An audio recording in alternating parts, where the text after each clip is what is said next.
Hi friends, ഇന്ന് നമ്മൾ പൊതിച്ചോറ് കെട്ടിയില്ല കേട്ടോ, അതുകൊണ്ടാണ് വീഡിയോ ഇടാഞ്ഞ്. നമ്മളിന്നൊരു വീട്ടിലൂണ് ഉള്ള സ്ഥലത്തുനിന്ന് ഒരു പൊതി നമ്മൾ പാഴ്സൽ വാങ്ങിയിട്ടുണ്ട്. എന്തായാലും നമുക്ക് കഴിച്ച് നോക്കാം, കറികൾ എന്തൊക്കെയാണെന്ന് നോക്കാം.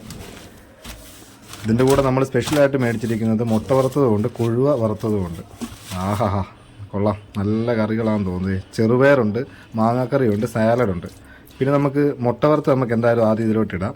അത് കഴിഞ്ഞ് നമുക്ക് മീൻചാറുണ്ട്, അത് മത്തിയാകാനാണ് ചാൻസ് കൂടുതൽ. നമുക്ക് ഏറ്റവും ഇഷ്ടമുള്ളതാണ് മത്തിക്കറി. ഇത് മുട്ട വറുത്ത് നമുക്ക് ഇതിലോട്ടാക്കി ഇടാം.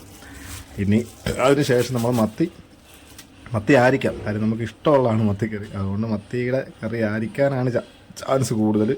എന്തായാലും അതും നമുക്കിനി നടുക്കോട്ടായിട്ട് ചാറ് പോലെ നമുക്ക് ഒഴിച്ചെടുക്കാം. സാമ്പാറും ഉണ്ട്, പുളിശ്ശേരി ഉണ്ട്, അത് നമ്മൾ രണ്ടും എടുക്കത്തില്ല കേട്ടോ. പിന്നെ കൊഴുവ വറുത്തത്, അത് 2 കഷ്ണം മത്തി ഉണ്ട് കേട്ടോ. അതേ നമുക്ക് ഇഷ്ടമുള്ളതാണ്, അതേ നിങ്ങളെ കാണിക്കാം.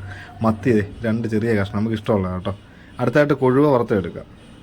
ഇത്രയാണ് ഇന്നത്തെ ഉച്ചയ്ക്കത്തുള്ള കറികൾ. വീഡിയോ ഇഷ്ടപ്പെട്ട് ഞാൻ നിങ്ങൾ ലൈക്ക് ചെയ്യുക, നിങ്ങളുടെ അഭിപ്രായങ്ങളും നിർദ്ദേശങ്ങൾ കമൻറ്റായി രേഖപ്പെടുത്തുക. ചാനൽ ആദ്യമായിട്ട് കാണുന്നത് ചാനൽ സബ്സ്ക്രൈബ് ചെയ്യുക. അപ്പോൾ എല്ലാവർക്കും നല്ലൊരു ദിവസം നേരുന്നു. Okay, thank you.